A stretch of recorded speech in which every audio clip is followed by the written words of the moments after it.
Hey everyone, Connie Royal here, and welcome to another Studio Ghibli Month review. Today we are reviewing Pom Poko. Now, I'm going to say off the bat, I had recorded this before. I thought I uploaded it, but apparently I didn't, and I didn't realize, so I accidentally deleted the file. So it's gone, so I have to re-record this. So I do apologize for that right off the bat. But yeah, so today we're talking about Pom Poko, and I'm going to try to get through this as quickly as possible. I wasn't expecting to record this today.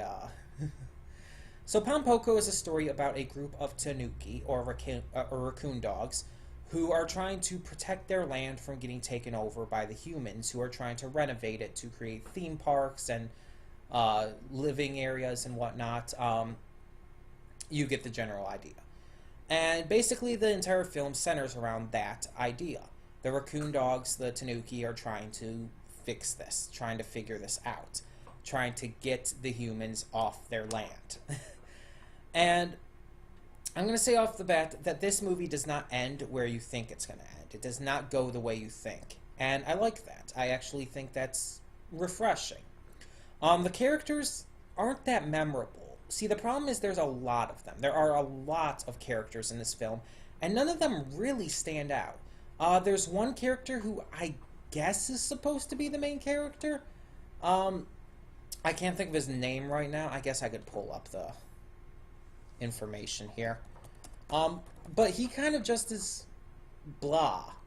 He's kind of generic and doesn't really do much of anything to really make him come across as anything more than just your everyday, ordinary type of guy.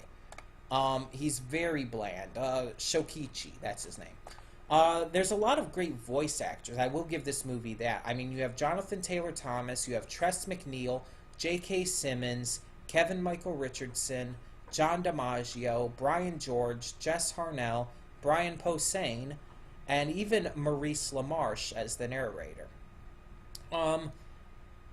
The art and animation is great, and what this movie really shines with is its creativity. It has a lot of creative visuals, a lot of creative transformation sequences with the tanuki, because as you know from Japanese lore and mythology, tanuki have transformation powers. So there's a lot of really unique and really just creative visuals in that sense. But overall, it's a little bland in it, again, in terms of its characters, which is something that Studio Ghibli usually doesn't have an issue with. Studio Ghibli movies usually have fantastic characters. And I think the issue here is that there were just too many of them.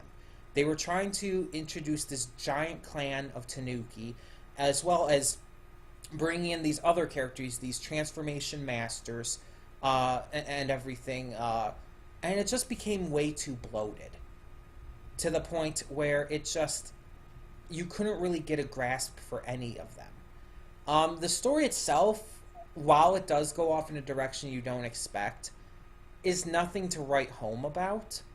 Yeah, really the only big thing this movie has going for it is the art, the voice acting, just the visuals in general as well.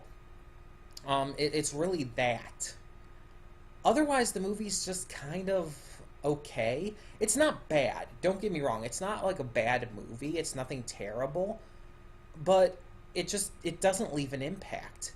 It's not like this great, grand, fantastic movie like the other films in the Studio Ghibli film library are.